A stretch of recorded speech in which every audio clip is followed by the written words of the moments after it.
When I look out at this room, I see my younger self. And when I look out at this room, I see your future selves. I see leaders. I see teachers. I see painters. I see musicians. I see healers. I see medicine men and women. I see shaman. I see people stepping into their full potential. What is potential but the space between who we are and who we can be? Does that make sense? It's that space. It's our latent abilities. It's those unrealized abilities. So how do we realize our abilities? How do we find our true calling? How do we find out who we truly are and express that outwardly into the world? How do we do it? Do we do it when the sun is shining? Think about it.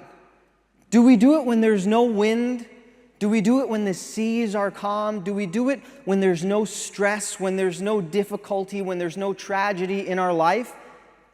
If we think back to some of the most difficult experiences we've had, that you've had in your very young lives so far, if you think about it, really, think about this as a conversation, not a speech.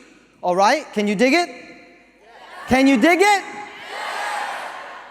If we sit up in our seats right now, we just take a second, we sit up in our seats and we just take a deep breath and we think, well, what's a really challenging experience that I've been through in my life, that I've been through this month, that I've been through maybe today or this year?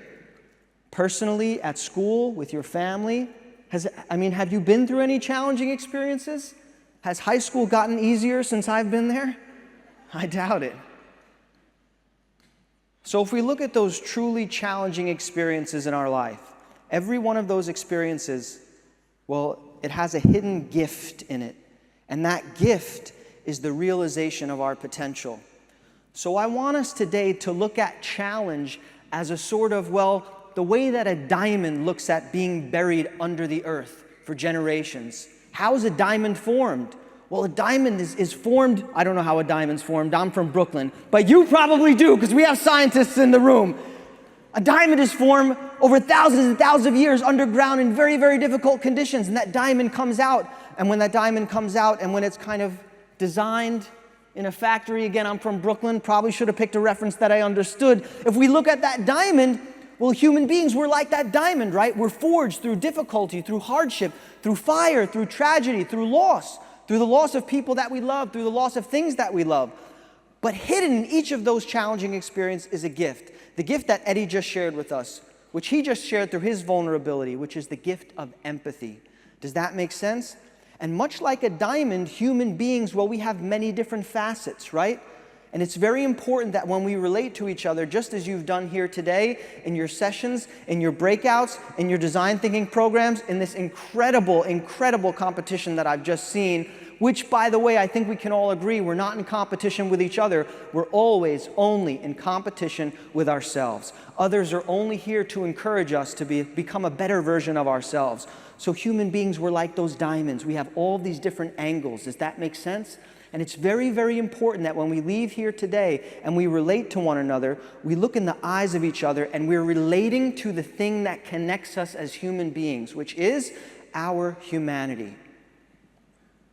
We may have different religions and races and skin colors and backgrounds and ethnic groups and upbringings and socioeconomic privileges. We may have all these differences, but hidden within that diamond, within the sphere of all those differences, is our shared humanity. Does that make sense?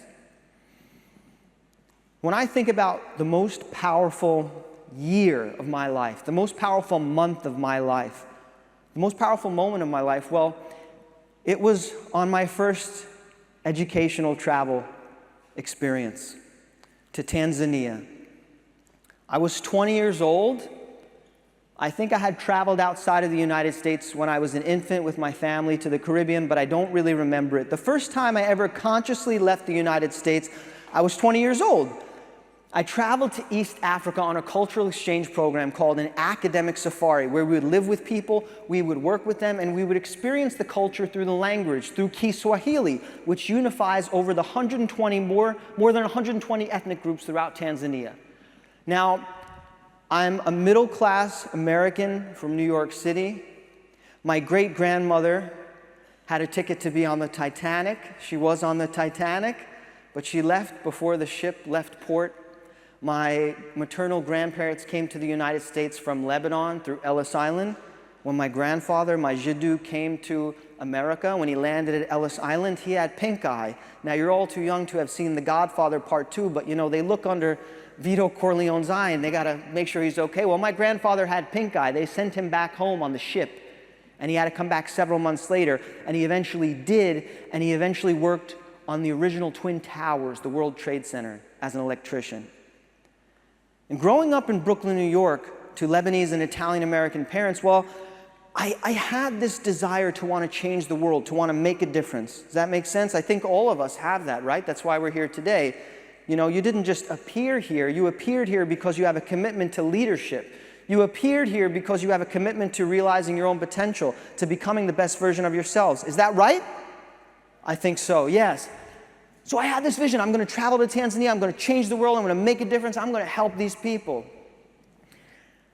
And the first day, I can see it right now. I can see that first morning, waking up in Tanzania and going for a jog with Mwagi Nyagi, my professor from Kenya, and my friend Asif. He was nicknamed Bwana Fujo because he was crazy, and I was nicknamed Bwana Gangster because I had appeared in the television show The Sopranos, which you are all too young to watch. Forget that I even said it. And I remember we were going for this jog, and I looked and I saw the summit of Mount Kilimanjaro in the distance, Uhuru Peak, that snowy peak, and I saw the sun just beginning to peek over it and the clouds beginning to part. And there was some rain falling from the sky, and I had jogged through this village over the bumpy cobblestone path. And after about 2 hours, we made our way back. We made our way back to the village. We made our way back to Majia Chai. That's where we were staying. It translated to Mosquito Village. That was the name of the place where we were staying. And as we made our way back, we passed the soccer field and we came upon a library, a small library, very, very small, a little bit bigger than this podium. It was closed. But standing in front of it was a young man. And we struck up a conversation. I happened to have my video camera with me. I had never even pressed record. I never filmed anything before in my life. And we started talking. I said, "What's your name?" He said, "My name is Abasai." I said, "I'm Chris." "How old?" He said, "I'm 20 years old." I said, "Me too." "What are you doing here, Abasai?" He said, "Well, actually, Chris, I came here to get an education. My parents, well, they live many, many, many hundreds of miles away from here. And I came here to get an education." I said, "Well, why couldn't you get an education where you're from?" He said, "We couldn't afford the school fees. I couldn't afford to go to high school." I said, "Well, what happened?" He said, "Chris, well, in Tanzania at the time, in 2007, you had to pass a very difficult test to get into high school. You're all high school students, right? And sometimes, if you're anything like me, I certainly took that for granted. It's a granted, I'm going to go to high school. I don't have to think about it, right?" But Abasa had to think about it because he passed this test. And he was accepted to go to high school, but he couldn't afford it. I said, "How much are the school fees?" He said, "Chris, school fees are $200 a year. But my father makes $60 a year." "What?" I said, "Wow, your father makes $60 a month." "No," he said in perfect English, "Chris, my father makes $60 a year." At which point I said, I'm so sorry." And he said, why are you sorry?"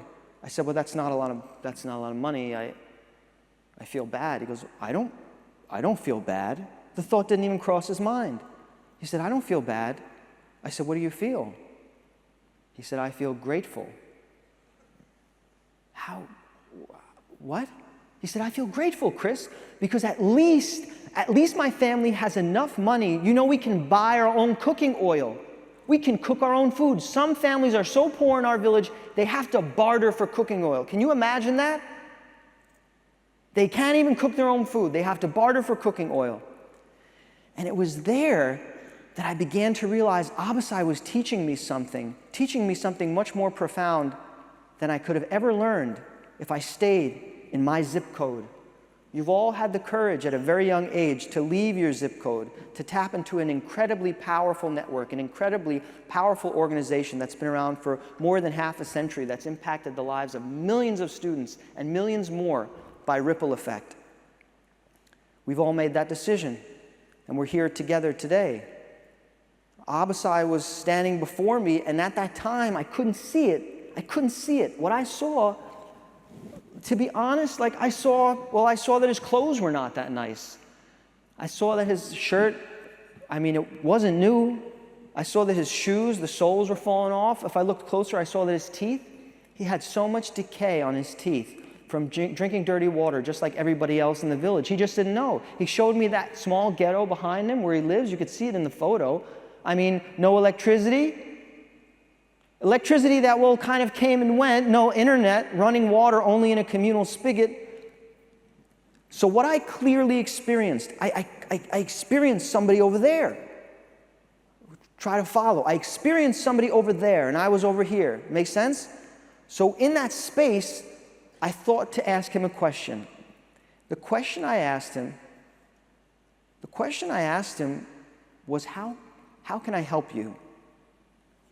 Now I want you to think about, maybe you could write it down, one word. What do you think he asked for? I mean, he could ask for anything, right? Like money or food, something. Clean water. This is what Abasai asked for. How can we help you?